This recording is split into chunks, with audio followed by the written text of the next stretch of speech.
उनके बारे में हम कमेंट नहीं करते, अच्छी बात है, क्योंकि वो उनका अंदरूनी मामला है। तो इतना मैं मान सकता हूँ कि अगर 7 MP उतारे हैं तो इन्होंने हार पहले ही स्वीकार कर ली है। सर आपने जाति जनगणना क्योंकि आप बताइए, 7 मेंबर पार्लियामेंट इतिहास के अंदर किसी राज्य में नहीं उतारे गए होंगे। राजस्थान सरकार गिरा नहीं पाए लोग। वो दर्द ऐसा इनके कोने में छिपा हुआ है, बार बार वो दर्द बाहर निकलता है, मोदी जी हो या अमित शाह जी हो। मैंने फिर से कहा कि हमारे यहाँ कमल का फूल चुनाव होता है, सर्वोपरि वही है, प्रतीक के रूप में उम्मीदवार होता है, लेकिन पार्टी का कार्यकर्ता और जनता के मन में एक विश्वास है, आदरणीय मोदी जी का ध्येय वाक्य हमें राजस्थान में कमल फुटाना है, और लोगों में यही विश्वास है कि राजस्थान में डबल इंजन की सरकार बनेगी। मोदी जी के नेतृत्व में राजस्थान विकास की दृष्टि से उत्तरोत्तर प्रगति करेगा, समृद्धि आएगी।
में स्वागत आपका। मैं हूं योगेंद्र, आप देख रहे हैं खास खबर में हम बात करेंगे भाजपा की सूची जारी होने के बाद राजस्थान का सियासी पारा चढ़ा है। बीजेपी ने सांसदों के साथ ही जिन 41 चेयरों पर दाव खेला है पूरी एक्सरसाइज के साथ, हालांकि उसका विरोध भी शुरू हुआ है और जाहिर सी बात है कि जब लिस्ट जारी होती है तो किसी एक को टिकट मिलता है, ये पहले से भी चला आ रहा है। लेकिन इस सूची के बाद विरोध के स्वरों पर इस वजह से ज्यादा गौर था कि ये पूरी एक्सरसाइज दिल्ली के स्तर पे हुई, टिकटों का ऐलान दिल्ली के स्तर पे हुआ, यहां से जो कवायद करके गए होंगे, लेकिन पूरी तरह से साया इस पे दिल्ली का रहा। तो माना यह जा रहा था कि शायद इस बार किसी भी तरह की कोई हलचल नहीं होगी अगर किसी का टिकट भी कटा तो।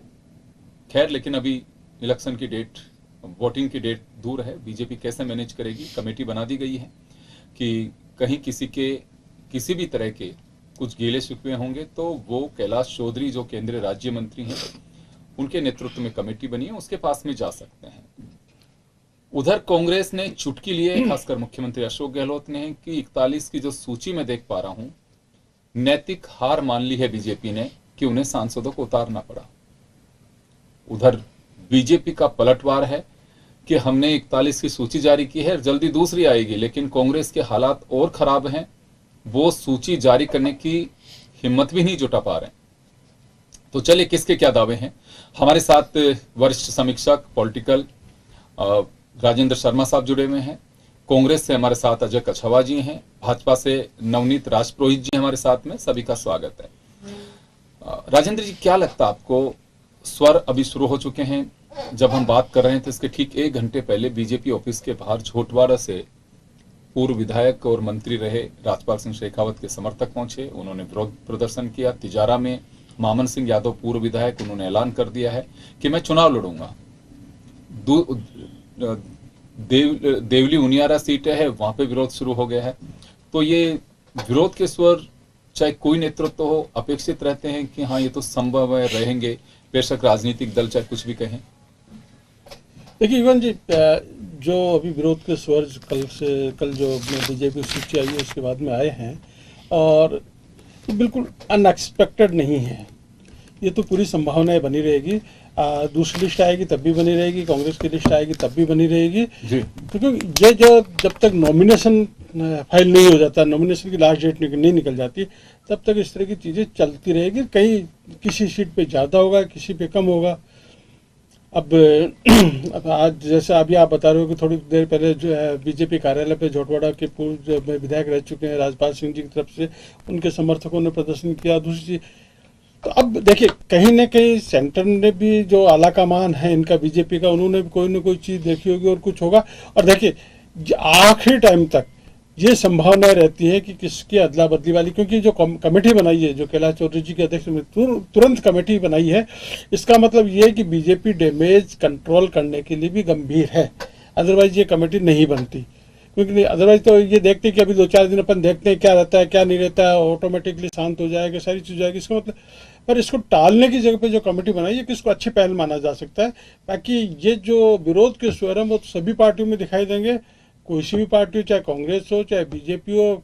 आज लिस्ट आ रही है उसमें होंगे, तो लास्ट तक लिस्ट जो आएगी उसमें भी होंगे, और वोटिंग के पहले तक वो विरोध के स्वर किसी न किसी में कोई भीतरी घात कहते हैं, उससे भी खारिज नहीं किया जा सकता, उससे भी खारिज नहीं किया जा सकता। बिल्कुल, ये सुना है मैंने कि मैंने जब पढ़ा कि 1952 में जब पहला इलेक्शन राजस्थान विधानसभा का हुआ जी, उस वक्त भी इस तरह के कुछ सुर चल रहे थे। जो लोकतंत्र का पहला चुनाव था उसमें भी भीतरी घात के खतरे सामने दिखाई दिए। 57 में और खुल करके आए, जैसे जैसे चीजें चली, हाँ बिल्कुल, जैसे जैसे आगे बढ़ी चीजें उसी तरह से चलता रहा सिलसिला। खैर, ये चुनाव लड़ना अपना एक अधिकार भी होता है, लेकिन राजेंद्र जी इस बार गौर इस वजह से करने की बात है कि चेहरे के रूप में नरेंद्र मोदी और निशान कमल का फूल है, तो इस वजह से लोगों का राजस्थान पे ज्यादा फोकस है। न केवल राजस्थान की जनता या विश्लेषकों का, पूरे देश की निगाहें भी राजस्थान पे टिकी हुई हैं। क्या वाकई अमित शाह बीच में आकर के चले गए, नड्डा जी आकर के चले गए, लगातार BL संतोष और प्रहलाद जोशी यहाँ पे नजरें बनाए हुए रहे, तो लिस्ट पे निश्चित रूप से कितनी कवायद की गई होगी। और हर पार्टी की अपनी एक रणनीति होती है कि किसको उतारना चाहती है, सांसद को उतारना चाहती है, पार्षद को उतारना चाहती है। तो यहाँ गौर करने वाली बात यह है कि क्या वाकई ये जो विरोधी सुर जो पार्टी में अब निकल करके आ रहे हैं कि टिकट किसी और को दिया तो हमें बर्दाश्त नहीं, जैसे मैंने सुना कि बहरोड में भी इसी तरह से कुछ चीजें सामने आ रही हैं, हालांकि टिकट डिक्लेयर नहीं हुआ है, लेकिन कहा जा रहा है कि एक बीजेपी के एक दिग्गज नेता और पूर्व मंत्री ने ऐलान भी कर दिया कि टिकट मिले नहीं मिले मैं चुनाव लड़ूंगा। तो कुछ इस तरह की चीजें हैं कि पार्टी के वो सुप्रीमो जिनकी वजह से क्लियर मेजोरिटी लोकसभा में पहली बार मिली बीजेपी को, क्या वाकई उनकी कुछ इस तरह की स्थिति रहेगी कि हाँ बिल्कुल हर स्वर को दबाया जा सकता है? देखिए योगेंद्र जी, इसको आप अपन एक दूसरी दृष्टि से भी देखा जाए, कई बार क्या होता है कि रिएक्शन जानने के लिए इस तरह की, तो हो सकता है कई सीटों के बारे में रिएक्शन लेने के लिए या क्या स्थितियां बनती है उसके, क्योंकि आखिरी टाइम तक नाम परिवर्तित हो सकते हैं, पूरी संभावना है जी।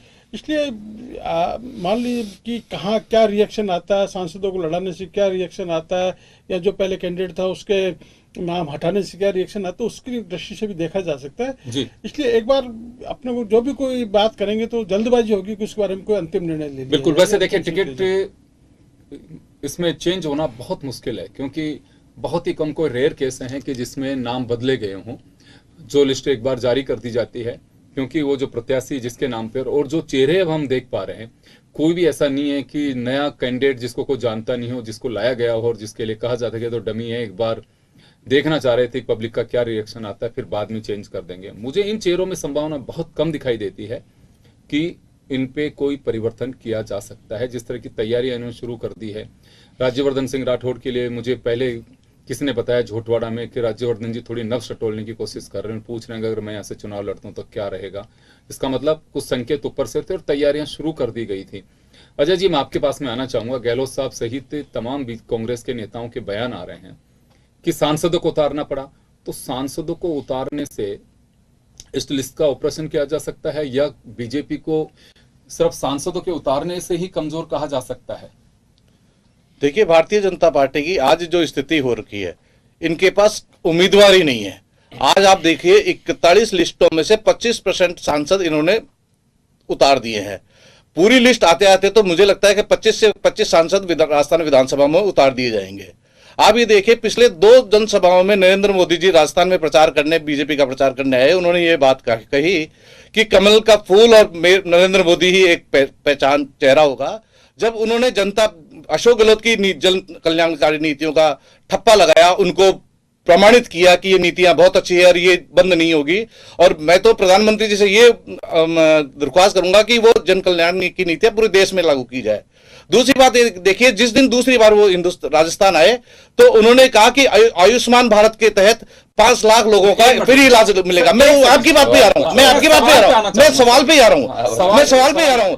तो राजस्थान ने कहा यहां 25 लाख का इलाज फ्री मिल रहा है। प्रधानमंत्री ने कहा 600 रुपए का सिलेंडर मिल रहा है, तो राजस्थान ने कहा यहाँ 500 रुपए का सिलेंडर मिल रहा है। सुनिए, जब प्रधानमंत्री जी ने देखा कि अजय जी ये देखिए, मुद्दे पे मैं जब भी हम डिबेट शुरू करेंगे तो जरूर इस मुद्दे को लेकर के आएंगे। फिलहाल हम आप लोगों का जो रिएक्शन है और बीजेपी ने जो पलटवार किया है, बीजेपी का कहना है कि हमने 41 की पहली लिस्ट तो जारी कर दी, हम कभी नहीं कह रहे थे कि इतने दिन पहले हम जारी कर देंगे और उचित समय आने पर हम कर देंगे, तो हमें लगा कि 41 की लिस्ट जारी करनी चाहिए, वो जारी कर दी है। आप लोगों के यहाँ पे चर्चा आई कि 2 महीने पहले टिकट डिक्लेयर करने चाहिए। अभी तक कांग्रेस की लिस्ट नहीं आई है। बीजेपी का ये आरोप है कि लिस्ट जारी करने की हिम्मत नहीं जुटा पा रही है कांग्रेस। मैं उस मुद्दे पे चाहूंगा, मैं कभी ये देखिए योगेंद्र जी, जो बात बताना चाह रहा हूं बिल्कुल आपके मुद्दे पे ही है। जब प्रधानमंत्री जी ने कहा कि देश की महिलाओं को, उज्ज्वला की महिलाओं को 600 रुपए में सिलेंडर मिल रहा है, तो राजस्थान ने कहा कि 500। जब मुख्यमंत्री को, प्रधानमंत्री को जनता ने नकार दिया, उसके आधार पे इन्होंने सांसदों को टिकट देना स्वीकार किया। उसी आधार पे आप ये देखिए, 41 सीटों में से इन्होंने 10 निर्दलीय जो इनके खिलाफ चुनाव लड़े थे और एक आईएएस को टिकट दिया है। भारतीय जनता पार्टी का जो कार्यकर्ता, जो इनकी मेहनत कर रहा था, इनकी दरिया बिछा रहा था, जो भारतीय जनता पार्टी काम के लिए था, उसके साथ कुठाराघात हुआ है। और आप ये मान लीजिए योगेंद्र जी, ये इनका दाव उल्टा पड़ने वाला है। जो मुख्यमंत्रियों की जो कुनबा जो बड़ा है, उस कुनबे को जनता देख रही है कि ये जो बड़े लोगों को चुनाव लड़ाकर। मेरा छोटा सा सवाल है, आपने कही कि बहुत अच्छा लगा मुझे, आप कहें चाहे नवनीत राजपुरोहित कहें या कोई दूसरा कहे कि कार्यकर्ता के साथ कुठाराघात हुआ, बहुत अच्छा लगता है कि कार्यकर्ता हर राजनीतिक दल की रीढ़ की हड्डी होती है, उसके पांव होते हैं, पंजे होते हैं उसके, हर राजनीतिक दल के।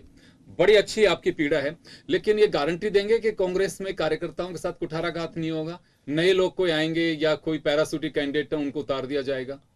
देखिए, जिस हिसाब से भारतीय जनता पार्टी 30-30% लोगों को, निर्दलीयों को टिकट दे रही है, 25% को निर्दलीय को टिकट दे रही है, 20% सांसदों को टिकट दे रही है, उस आधार पे कार्यकर्ताओं का 50% कार्यकर्ता की हत्या होना तय है। कांग्रेस में इस तरह की किसी तरह बात नहीं होगी। आप ये देखिए, पैराशूटर कांग्रेस में कोई भी टिकटार्थी नहीं होगा, किसी को टिकट नहीं मिलेगा, क्योंकि राहुल गांधी जी ने वेरी फर्स्ट डे कह दिया था कि पैराशूट से कोई टिकट मांगेगा तो उसका टिकट मैं काटूंगा। तो आप ये मान लीजिए, जिस दिन से भारत जोड़ो यात्रा राहुल गांधी जी ने की है, उस दिन से वो देश में घूम रहे हैं और वो समझ रहे हैं कि कार्यकर्ताओं की पीड़ा क्या है। वापस आ रहा हूं। मैं नवनीत जी आपके पास में आना चाहूंगा। कांग्रेस का यह आरोप है कि 41 की जो सूची जारी की है, उससे साफ जाहिर है कि बहुत प्रेशर में है बीजेपी वर्तमान हालात में राजस्थान में, इस वजह से सांसदों को उतारना पड़ा। देखिए, सबसे सर्वप्रथम तो आपको भी आश्चर्य हो रहा था जब मेरे साथी कांग्रेस प्रवक्ता, आपका सवाल तो सूची के ऊपर था, और वो जो एक रटी रटाई टेप इनको अपने कार्यालय से मिलती है जिसमें वो योजनाएं 2-3 है जो धरातल पे कभी उतरी नहीं, बड़ा मुझे हास्यप्रद लगता है कि वो एक रटी रटाई टेप, चाहे कोई भी विषय पे आप बात कर लीजिए, ले दे के जवाब उसके ऊपर ही होता है। दूसरी बात मैं फिर कहना चाहूंगा, और सारे दर्शक और पूरी जनता अब राजस्थान की ये जानती है कि कांग्रेस एक अनाथ पार्टी है। कांग्रेस के ऊपर कोई आला कमान, कोई हेड, कोई लीडरशिप, कोई कंट्रोल कुछ भी नहीं है। इसीलिए जो ये कंफ्यूज्ड दौर से गुजर रहे हैं, पिछले 2 महीने पहले इन्होंने दावा किया था कि ये सूची निकालेंगे सितंबर के फर्स्ट वीक में, और आज अक्टूबर का मिड आ गया है, आज 11-12 तारीख पे हम आ गए हैं, सूची नहीं निकल पा रही। कवायद इन्होंने लोकतांत्रिक तरीकों से बताने की कोशिश करी कि हम एप्लीकेशंस ले रहे हैं, तो उसकी मीडिया ने बाइट चलाई, आप लोगों ने भी चलाई होगी अजमेर में, और कम से कम 5-7 जगहों पे जो आवेदन देने आए थे मात्र कैंडिडेट्स, उनके बीच में ही लाते घूसे चल गए। तो आप देखिए कि नीचे वाले स्तर पे कैंडिडेट्स में लाते घूसे चल रहे हैं, उनमें बंदरबांट चल रही है। इधर राजस्थान के मुखिया जो अशोक गहलोत जी, सचिन पायलट, उनमें बंदरबांट चल रही है, केंद्र लेवल पे बंदरबांट चल रही है। तो जहां पे इतना बीच में कंफ्यूजन, केओस हो, वहां पे ये मुझे नहीं लगता सूची आने वाले 5-7 दिन में भी जारी कर पाएंगे, क्योंकि कोई कंसेंसस नहीं है। अब आती है बात भारतीय जनता पार्टी की, जो 31 नामों की सूची आई है, 41 की जो कल लिस्ट आई है। आप लोग बार बार कह रहे हैं सांसद को आपने उतार दिया, तो सांसद क्या पार्टी का कार्यकर्ता नहीं है? क्या सांसद जनता के बीच में जाके चुनाव संसद का भी लड़े नहीं थे? और फिर मैं बता दूं कि जब आप आकलन करेंगे, आप देखेंगे कि नरेंद्र कुमार जी को देखिए, वो पहले विधायक रह चुके हैं, विधानसभा का चुनाव लड़ चुके हैं। आप भागीरथ चौधरी जी को देखिए, वो किशनगढ़ से विधायक रह चुके हैं। तो यानी जो भी नाम आप चाहिए, सांसद दिया कुमारी जी पहले विधायक का चुनाव लड़ चुकी है और वो स्वयं विधायक रह चुकी हैं। तो हमारी पार्टी में ये कोई प्रणाली नहीं होती कि ये आदमी सिर्फ सांसद के लिए।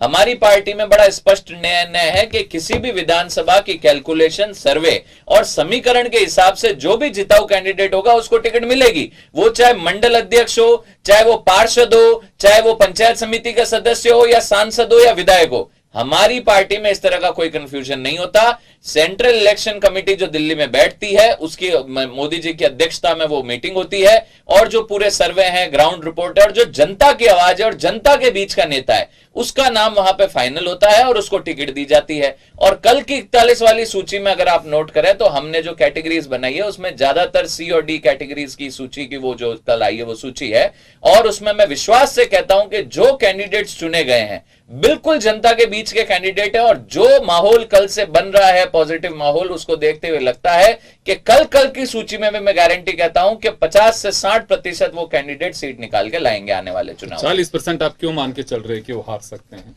40% का देखिए प्रोबेबिलिटी का रूल है। अभी मैं आपको 100% कहता तो आप कहते हैं कि ये तो प्रैक्टिकल नहीं लग रहा है। ये प्रोबेबिलिटी का रूल है। जब मैंने आपको बताया कि ये हमारी सी और डी कैटेगरी की जो लिस्ट है, उसमें मैंने आपको 60% का फिगर बताया। ए और बी अभी आनी बाकी है, जिसमें 100% भाजपा जीतती है। मैं आपके पास में आना चाहूंगा। अभी सी और डी के लिए राजेंद्र जी का सी और डी की स्थिति, डी का मतलब यह है कि करीब 25 से 30 साल से बीजेपी उस सीट पर हाथ नहीं आजमा पाई।